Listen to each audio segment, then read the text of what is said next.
Travel isn't just about destinations, it's about the people you meet, the cultures you immerse yourself in, the stories you carry home. I'm Relebogile Mabocha, and on my travel feature, I take you on a journey beyond the guidebook. Each week, I connect with fellow travelers, insiders, and storytellers to bring you the heart of every place. Whether it's a hidden gem right here in South Africa or a dream destination abroad.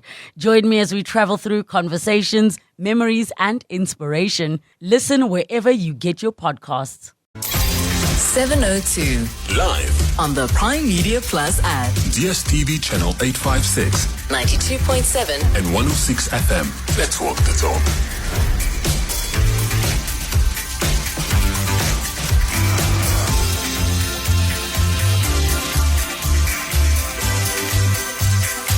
Good morning. It's 7 minutes past 9. Welcome to the Clement Manyathela Show. Tshidi Madia here, standing in for Clement. I'll be with you until 12 o'clock this afternoon. Let's walk the talk. 702. All right, so I want to focus on the Minister of Higher Education because I had raised it already. I had said yesterday that there's something about the panel. It isn't that the names on the panel are mostly people from the department. It is the inclusion of Advocate Tshidi Madia that I found interesting. I found Advocate Tshidi Madia's involvement in this very interesting. And the reason why I found it interesting is because I had spoken to him and I said, can I talk to you because you are said to be part of a advisory panel that helped to pick the SETA boards. Do you remember the issue with the SETA boards was people like Minister Mantasha's son was involved. You had former KZN Premier involved. You had people like Loyiso Masuku's and MMC Joburg. In some of these boards, there were very popular NC-linked names that were part of those SETA boards. So that process was started over again. And now you hear about this advisory panel that she first didn't want to give Parliament. There was a long back and forth about the advisory panel. Once they got over that, she eventually, she also missed the deadline. She missed the deadline. Then she gets over that and then she makes a submission. People see the list. And we had, if you remember, Karaba Khachau, the spokesperson yesterday, complaining about how this list is problematic because you've got there people who are in the department. And that was the core of her problems. And I said, that's not my issue per se. I've got an issue with it, sure. But I have an issue with the name of Advocate Tshidi Madia's inclusion. I didn't fully understand it. So I thought, let's try reach out to him. And I did say to you yesterday that I wanted the advocate, but he wanted to wait on the committee before speaking to me. So today I went back to him and he said, actually, he can speak to us. He has written a letter. I saw also a letter that he had written to the minister about his appointment. Because from my understanding, Madia learned of his involvement via the media, that he was supposedly chairing this panel that didn't go properly. He joins me now on the line. Advocate Tshidi Madia, good morning. Welcome to 702. Thank you for joining us. Just to try and very quickly understand. So we hear there's an independent panel. We hear you're a part of it, but you don't attend meetings. That's what we're left with as members of the public. What actually happened? Because I've seen your letter, and your letter pretty much suggests nothing came of it. There was an initial talk, but nothing happened really. Thanks, Tshidi. Good morning to you and to your listeners. Let me start by saying the letter was given to the minister for her to disclose it to the Parliamentary Portfolio Committee. And I was made aware this morning that the letter is already circulating and spoke to the Portfolio Committee about the issue to say, this is already in the public domain and can I then deal with it? And the permission was granted for me to deal with the issue. So in accordance with that, then I think let me start by saying the following. One,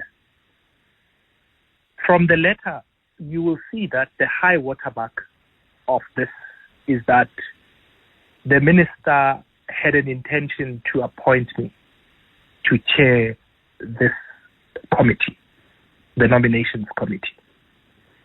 However, that was not finalized because I was not briefed by an attorney to undertake the task. And importantly, you will see from the sequence of events that my letter precedes the minister's statement. So in other words, when the minister wrote to the portfolio committee and said that I was the chairperson, she knew the true facts that I actually wasn't. So, and she also gave me a call before she issued that statement, in which I clarified to her. She said to me, people from her office tried to get hold of me. I said, no, nobody did. Nobody tried to call me. You can convene a meeting, Minister, and we can clarify that. Nobody contacted me. But in any event, for me to be formally engaged, an attorney must confirm my appointment, because as advocates, whether you're doing a matter pro amico, pro bono, or a paying brief, you can't be engaged without an attorney formally briefing you. And these are the facts that, as you would see from the letter, they are there, and I made it clear to the minister when she called me. But that despite, she still issued the statement in the terms that she did, which she ought to have known that I was not a part of the committee. And if you're not a part of the committee, it means you, as the supposed chair, who would not have convened the meeting, one. But secondly, nobody would have contacted you in arranging those meetings because you have not been formally appointed. And for clarity, go on. So I found out, like everyone else, about the outcome of the process, who were the nominees, etc. I didn't have any dealings with this process. Didn't see the documents. Didn't deal with the process. I don't even know who was appointed as part of the panel. Until I saw the names, then it became clear to me that it means the department decided to do it internally and not to go ahead with the panel as perhaps the minister independent, I should position it. Yes. But just for clarity's sake, yes, in the back and forth, you and her spoke, and you said, "But Minister, I'm not involved," and she still went ahead and put your name on a list that she submitted to Parliament, to the portfolio committee. Yes, because that's what I clarified to her. I said, Minister, you will see, because you already have this letter, I'm not going to ask you how you got it, but in the letter I state that the upshot of this, and that's in paragraph 6, you will see there that based on all of these facts, you would know that the upshot of all of this is that you intended to appoint me to chair the committee, which intention never materialized. Now, if she has this on the 16th, before she issues a statement, and she has a discussion with me on the 17th, before releasing the statement, I don't know how you then go ahead and say, I chaired this, but never attended the meetings. Because what remedies do you have? What recourse do you take on? Yes, you can go to the committee, but there's something my colleague Bongani Pingo just asked me now. You are seen as somebody who's credible. You are seen as somebody whose reputation is respected. You get mad in something like this, Advocate Mutau, to a point where the DA says, yeah, he's also conflicted. Terry Mutau is in business with the City of Johannesburg's Shared Services Department, and Loyiso Masuku, the MMC, has been appointed to boards. Already that taints your name, those kind of connections and those kind of allegations. Loyiso Masuku has given me a response yesterday, but the allegations are out there. What do you then do? Because you've spoken to the minister, she went ahead. As it stands, if you and I had not spoken, I would view you in a particular light. No, I understand. Look, fortunately, we have these platforms to state the facts. I don't intend to do anything other than to state what the true facts are. And maybe while I'm at it, let me deal with this thing that you've raised. I'm not even sure that people know that all I do is I'm an advocate. I'm not a business person. I have no business. I don't run tenders. I don't even tender for state attorney work. I don't do quotations for briefs. I don't do profiles. I'm not that kind of a practitioner.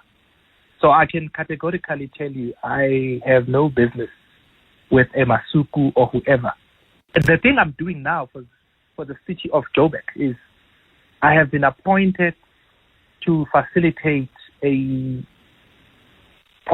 solution between SAMU, the South African Municipal Workers Union, and the CA in terms of an agreement that they concluded for the regrading of the municipality from grade 8 to grade 10. All I'm doing, I'm facilitating that to see whether an agreement can be reached and avoid a strike similar to the one that occurred in Joburg some time ago, that 5-month strike. That's all I'm doing, and even there, I'm briefed by an attorney. There's no tender or anything. I bill for time. I haven't even billed yet, but I'll bill as a normal brief. Sure. Okay, I'm going to let you go. So, Thank you. So that too is not accurate. But I mean, if the DA has got the queries or whatever, they can contact me. Maybe clarify it. All right. But I suppose it's a product of things like these that's flying around, because then people think you are susceptible to this way of doing life. And that's not me. All right. Thank you so much, Advocate. That's Advocate Tshidi Madia clarifying there what happened. He's been listed as the chair of that advisory board by Minister Nobutlenkabani. He says none of that happened. I've got the letter that he's speaking about that he said it was leaked. I leaked it last night. And the letter, from what I could see, he makes it very clear that he did not assist her or her office in reviewing and assessing the nominations received for the appointments of accounting authorities per sector education and training authorities, that's SETA. He did not participate in the process. He neither received nor saw any information relating to the process. He goes on to say, I did not convene with any panel or panel members. And as you heard him there, he'd spoken to the minister before she made those names public. So she still went ahead pursuing something that he says, but Minister, I wasn't involved. I didn't help you. And she still put his name in this. And then he also clarified some of those claims that the DA also made. I want to stick with this and very quickly bring in okay, I'm going to take a quick break, and then I'm going to bring in the chairperson of the portfolio committee to find out what is the way forward. Travel isn't just about destinations. It's about the people you meet, the cultures you immerse yourself in, the stories you carry home. I'm Relebogile Mabocha, and on my travel feature, I take you on a journey beyond the guidebook. Each week, I connect with fellow travelers, insiders, and storytellers to bring you the heart of every place, whether it's a hidden gem right here in South Africa or a dream destination abroad. Join me as we travel through conversations, memories, and inspiration. Listen wherever you get your podcasts. 702 Let's walk the talk on 92.7 and 106 FM. All right, so before the break, we heard from Advocate Tshidi Madia speaking about that advisory panel, independent advisory panel that the minister had, and the minister claimed that he chaired, saying that he wasn't involved, that he had told the minister, even after finding out his name was included, he said, Minister, that's not true. I think there's a mistake. She then goes on to make it public, releases a statement with his name still, after he said, but I'm not involved. So I do want to hear now from the committee chair of the Portfolio Committee on Higher Education, Teboko Litsie, who's the committee chair, joins us now on the line quickly. Teboko, good morning. Welcome to Radio 702. The committee wasn't happy with the minister already, but now you hear this complication where Advocate Tshidi Madia says, I wasn't involved. My name is being dragged into a situation that I was not a participant in, that I did not assist in any way. What would be your immediate reaction? Good morning. Good morning, Tshidi. Good morning to the listeners of 702, and thanks for having us. I must clarify that I've seen the snippets of the letter that was purported to be from Advocate Terry. I did not listen to the interview now, which you say that he has confirmed that he has written the letter. He was not part of that. I think if that is what I've heard is correct, then it's really worrying even more that the minister would have given us a document or a letter indicating that these are the panelists, and one of them has come out and said he was not part of. Luckily, in the meeting yesterday, we concluded or we resolved that we will write to all of them with an intention to bring them to appear before the committee, but we will write to them. I think the letters will be going out today before midday, all of them to clarify their participations, and we'll then take a decision on what to do once they've responded to all of us. She's already being referred to by the, I think at least to the ethics committee around the independence, because already you're not happy about that aspect of the advisory panel. What other recourse do you have? I mean, here's a minister, according to us, the public, in front of you as a committee, often fails to account. And even though you still need to do your due diligence and find out what the truth is, to us, here's a minister who's consistently lying and refusing to be held accountable. What other potential possible recourse, what other avenues are there to hold her accountable? Specifically, if the advocate is correct and that she lied about his participation and refused to even heed his caution that actually you're including me in this mix wrongfully. Yeah, I think it's good that you're saying that we will have to do our due diligence, but we do have recourse. I mean, I think we are empowered by the Constitution of the Republic of South Africa, Section 55, to hold the executives, the departments, and all national entities accountable.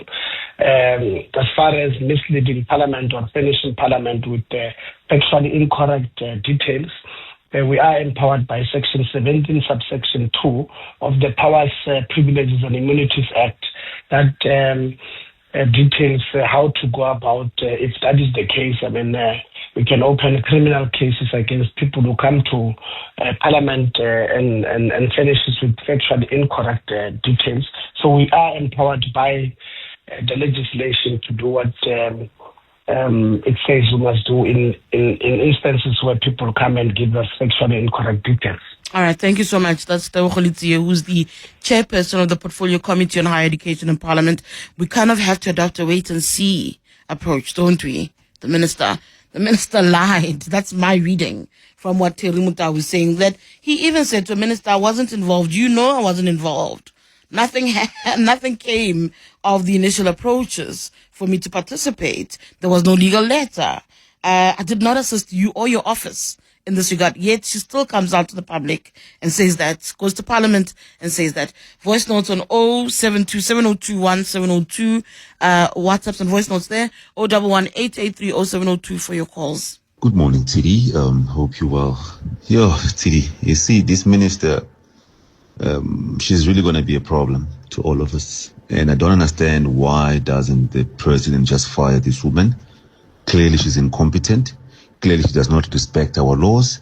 She does not respect our parliament where she's supposed to be accountable.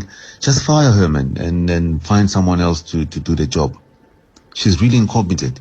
The problem with her, it's the love of food than the love of her own job. That's where the problem is. She must go. Yeah, she must go. On the WhatsApp line, good morning, Tshidi. So, to simplify this matter, Minister Nkabani lied to the committee and South African citizens. She must resign with immediate effect and not be reshuffled anywhere. That's WCLA in Midrand. WCLA, I think you're echoing sentiments many people have said. When I posted the letter yesterday, a lot of people were saying, but what does this say about our minister? It's one of those questions where you left completely baffled. I also want you to think about another thing I want you to weigh in on is the F1 Kyalami circuit. That we're a little bit closer to possibly hosting the F1. Can you imagine how cool that would be? News coming in, of course, yesterday that from Kyalami Grand Prix circuit that the Federation Internationale, the Automobile, FIA, that's what it's called, has approved grade 1 plans for the historic course. So it'll be upgraded. That gets us, I think, a step closer. We would love to host it. Somebody said to me, where? In Cape Town? I said, no, it must come to Gauteng. It's really, really exciting news. So an F1 accredited circuit and what that could mean for us. What are your thoughts on that one as well? But for now, travel isn't just about destinations. It's about the people you meet, the cultures you immerse yourself in, the stories you carry home. I'm Relebogile Mabotja, and on my travel feature, I take you on a journey beyond the guidebook. Each week, I connect with fellow travelers, insiders, and storytellers to bring you the heart of every place. Whether it's a hidden gem right here in South Africa or a dream destination abroad. Join me as we travel through conversations, memories, and inspiration. Listen wherever you get your podcasts. Let's walk the talk. This is 702. 9:34, the Clement Manyathela Show, Tshidi Madia standing in for Clement.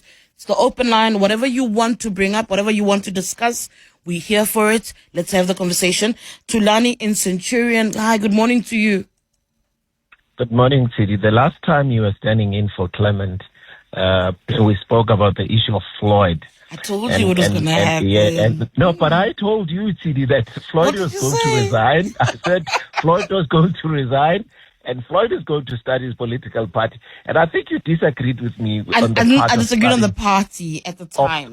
Yes. I think that is definitely what's going to be happening today. Trust me, I think that's what's going to be happening today. And I was saying to your producers, Tshidi is going to eat humble pie for the first time. She disagreed with me, and today it's going to happen.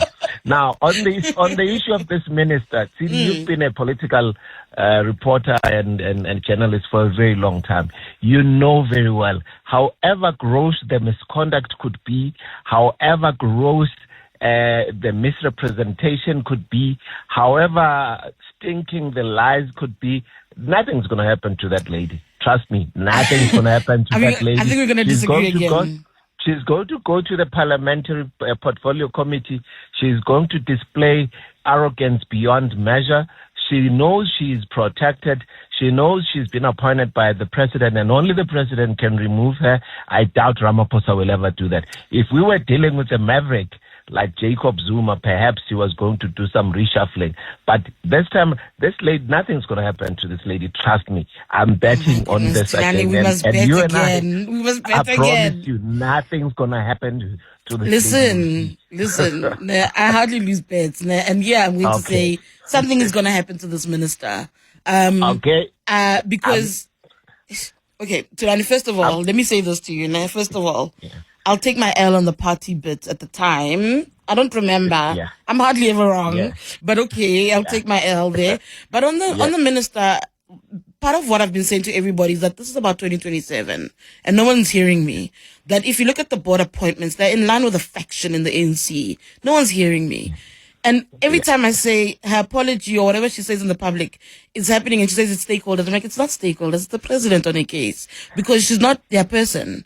And so every time I say to you, this minister is moving in a particular direction. And I think in the end, when the dust settles, if she gets into trouble ultimately, the people who she's doing this for aren't going to defend her.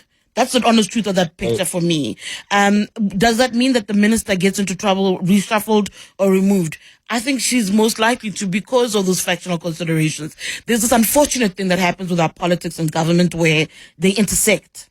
And sometimes what is sacrificed is what South Africans deserve at the political altar. And she, I think, is in line to be sacrificed. But Tulani, I'm going to let you go.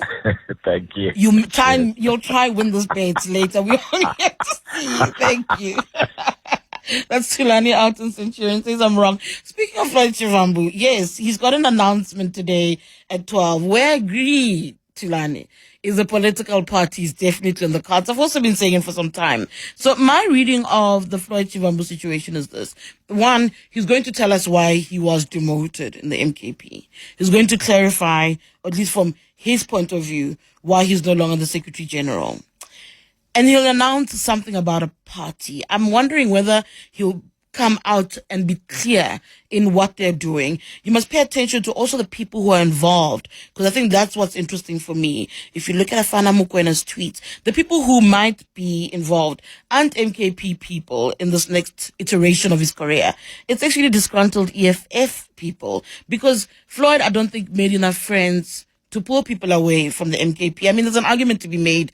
He doesn't necessarily have a constituency. People can be like, hey, you keep making things about EFF. That actually is where Floyd enjoyed some level of influence and power. He didn't have it at the MKP. He struggled. One of the other things that, and I think I mentioned it before, that every time he apparently tried to put together meetings, they say, go back to where you came from. He was rejected at every turn. I'm interested in seeing what does an Mpho Morolwane who followed him from the EFF do? Like those people who stuck their careers on Floyd Shivambu, what do they do? And yes, there are too many political parties. What is possible? The people who are around Floyd Shivambu believe that, remember that trip to Malawi? Major one. They believe that Shepherd Bushira has enough support locally, and it's not a lie. Unfortunately, it's not a lie. That he's got enough support locally to try and influence what Floyd can do politically based on religious supporters, if that makes any sense. So there is a little bit of that. You need to look at the names that will be associated with this thing.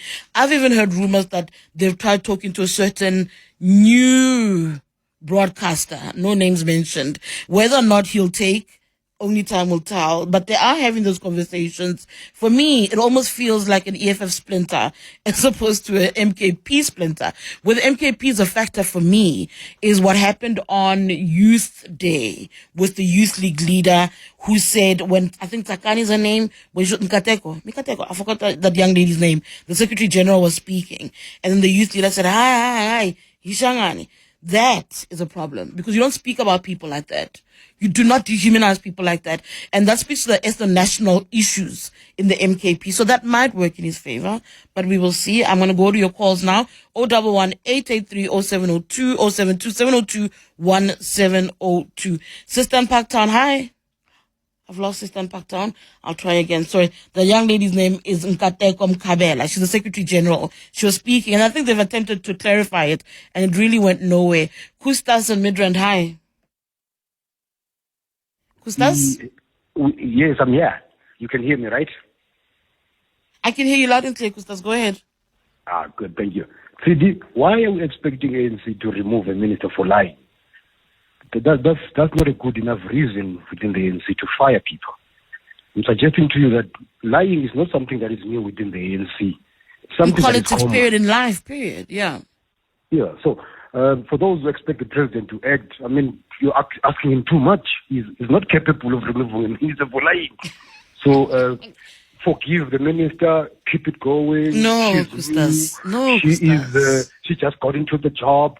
I'm telling you, going to tell you the same thing that I'm telling you. You know what the problem is, Kustas, is that she's made a lot of clumsy mistakes, and then she keeps digging herself in. And the ANC is not an ANC that enjoys majority. An ANC is an ANC that is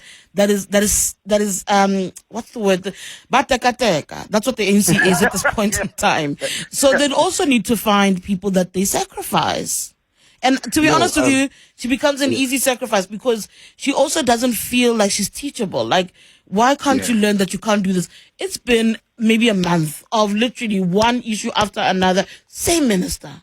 What? Well, Dada Morero has been fumbling for over a year. Oh, goodness. Okay, so he's not been removed. So you're asking a very high standard out of the ANC to remove a minister for lying over a month. But they'll make an argument that Dada Morero is a regional chair or a convener, because it's also where the problem with the ANC is people survive based on what positions they hold in the party. Yes. No? Look, that's true. But having said that, I'm suggesting to the people at home, when the ANC said renewal, there is no renewal here. It's just the word of mouth. Through the word of mouth, ANC believes it. When they speak, it's like they do a job.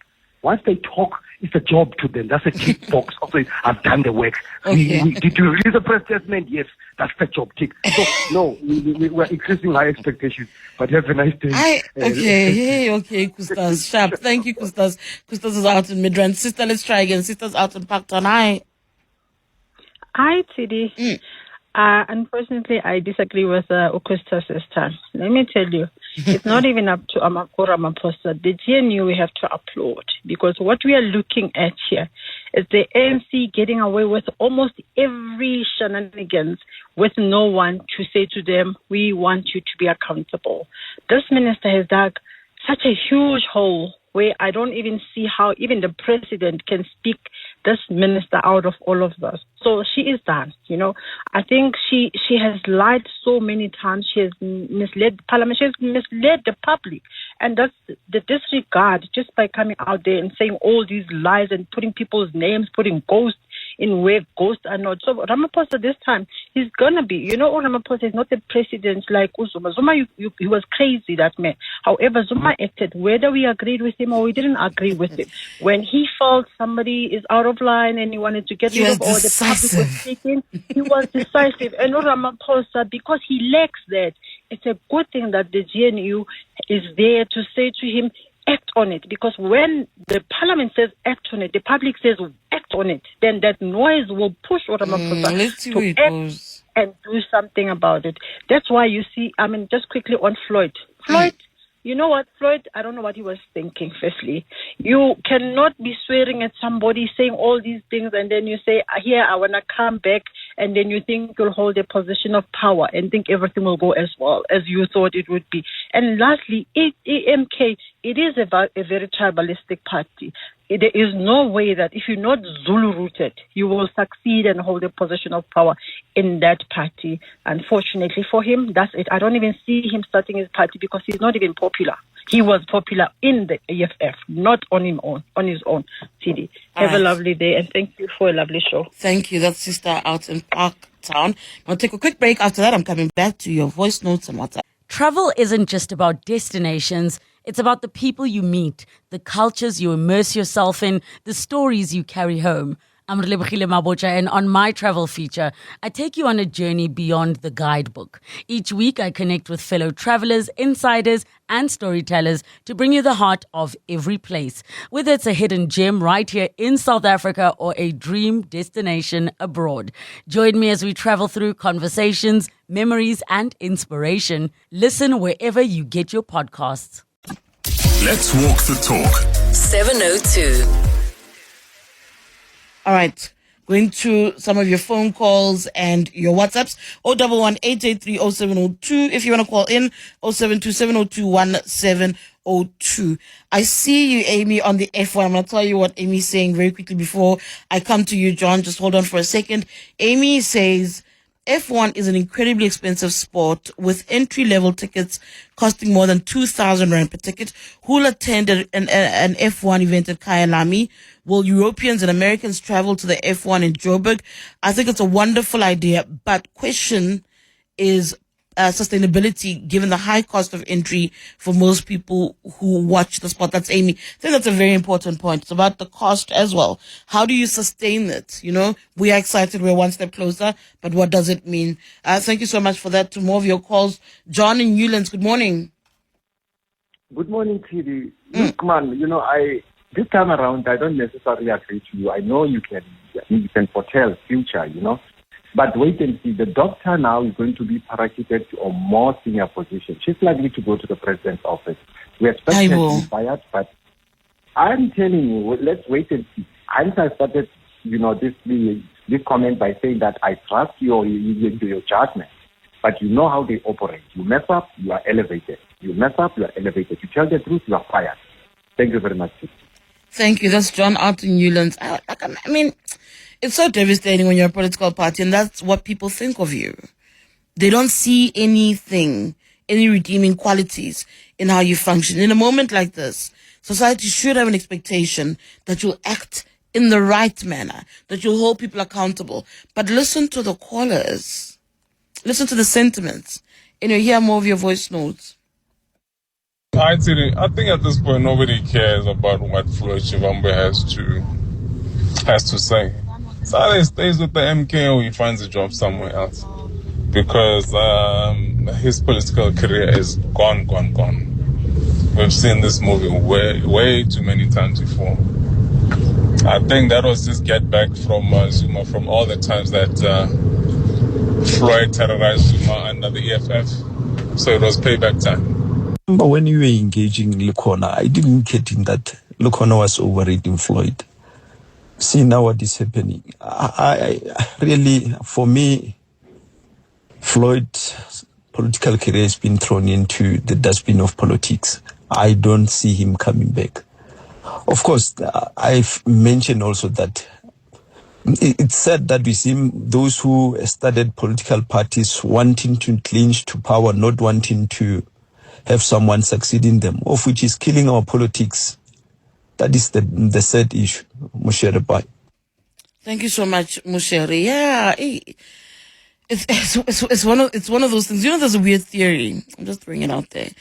People believe that there's a grand thing at play between Floyd and Julius, and that one day they'll come back together. And I was like, I don't know. The thing is, politics is unpredictable. 011-883-0702 for calls, 072-702-1702 for voice notes and WhatsApps. Hi, Tshidi. Good morning. And good morning to the good team there. That minister must resign, or Cyril must fire her, or Mbalula must do his job and recall the minister. Period. We can't have people who are lying, with straight face to the whole nation within Pretoria. Good day, Tshidi. Good day, 70. That's Abraham in Florida. Tshidi, I think the worst thing that can happen to the minister is that she will be reshuffled and placed in another ministry, so that she can continue being arrogant and undermining the parliament. Thank you, Tshidi. Good morning, Tshidi Madia and your 702 team. This is Elton Gordon from Pinetown in Etigweni, KZN. I was listening to your show yesterday, Tshidi, and you used a word called consequence management. And the ANC is no longer the African National Congress, but it's the ANC called absolutely no consequences. We were promised a new dawn in 2017, and all I see is a president who's too busy worried about managing ANC factions than about being decisive. South Africa is in a crisis in terms of crime, in terms of inequality, in terms of poverty. You need a decisive leader with a backbone. And unfortunately, we've given 9 years in office to Cyril Ramaphosa. And for me, he's not that type of leader. Thanks for a great show, guys. Thank you so much for all your thoughts. Kabelo from Boksburg says the minister during the sitting said due to the Poppy Act, she has to get permission from the individuals. Well, get permission from the individuals, but yet she continues to publish the name of Terry Mutau without his permission. Never mind that. Without his involvement, he did not participate. He didn't do this for you. He didn't help you. He didn't pick names. He didn't sit down for meetings. Yet that's what you do. Hear more of your voice notes. Tshidi, F1 is an extremely expensive sport to host to start with. Tickets are expensive to start with. And number two is there are European countries that don't really want it anymore because it's just too expensive to host. So, I think the minister just jump on bandwagon. Sometimes he doesn't understand himself what's going on. But there are more important and pressing issues to address than hosting an F1. We shouldn't run around being the first minister to bring the F1 to South Africa back again. This is Papla from Easters. Thank you, Papla. You're now speaking to the Deputy Finance Minister, Asha Surapan, for my podcast, Politicking. Yes, shameless plug. The other day, and he said, the thing about ministers is they like to cut ribbons. They like to just be the first to this, the first to that. So maybe it is that. On the WhatsApp line, someone says, sorry, I don't mean to disagree with Amy. I believe that we have many people here in South Africa who buy the tickets. Look at what happened just last year when Chris Brown was here. That's it. Back to your voice notes. It's Peggy from Linde. If Floyd does not resign today from the MKP, it will prove the statement that says someone is educated to be a fool. He will really be a fool if he comes there and start to talk about him, his stand as the member of MK. If he doesn't resign, how really he will be an educated fool. Morning, Tshidi. It's Papaya from the nation. Tshidi, let me tell you one thing. Floyd is going back to EFF. Prodigal son coming back home. Mark my words. Papaya from the nation. I'm telling you. The prodigal son returns. What would that look like if Floyd goes back to the EFF and says, guys, I'm sorry. I made a mistake. I didn't know what I had until now. I don't think he's going back. That's why I keep saying that there are people who are of the view that there's a grander plan. That last year in August when he resigned from the EFF, did not renew his membership. When that happened, it was because that's part of their big plan to take over the MKP. That was what people believed, that there's something in the background that's happening. And I said, I don't know, because I looked at what Julius looked like. I don't think Wana Kokosara is that good an actor. I wasn't convinced. I was like, but you can see Julius Malema looks cut up. And look at the things that have happened, the developments since then. You could see the impact of that severing of ties. People saying, no, it's a plan to take over the MKP. Mind you, people in the MKP are to a degree paranoid. There are people there who believe that this was an attempt to launch a coup and take over the MKP. So there's so many tentacles to the story. My goodness, just so many. Hear more of your voice notes. Morning, Tshidi. The challenge of the minister who's lying, no one will hold him accountable. You see, if you follow the story of Minister Simelane, no one will hold these people accountable. If you follow, a lot of things have been unattended. Will overlook, what reports will overlook. No one will hold those people accountable. So we've got a lot of people who are having dark clothes over their head, over their shoulders, but they are there. They are keeping the position, getting the full saddles. If you look at the ghost worker on those departments, the ghost worker scandal department, those people who are doing that, they are still there at Tshidi. No one will hold these people accountable. So it's fair to discuss it, but it doesn't help at all, Tshidi. Thank you, Tshidi. It's not here in Boksburg. Hi. The Tune Minister of Education mustn't worry. She'll be transferred to another portfolio or another department. She must ask Jane Kadime. She won't go anywhere. She won't be held accountable. This is what happened to them. I blame the president. That's how ignorant these ministers are. They've been doing this for years, the last 30 years, the ANC ministers. That's how ignorant they are. They think we owe them something as the citizens of this country. The president, I blame him. He's the head. That's why I need to get rid of the ANC. Case in Kahis. Yeah, thank you so much for that. I'm going to leave it at that note. Thank you so much for all your thoughts and your inputs.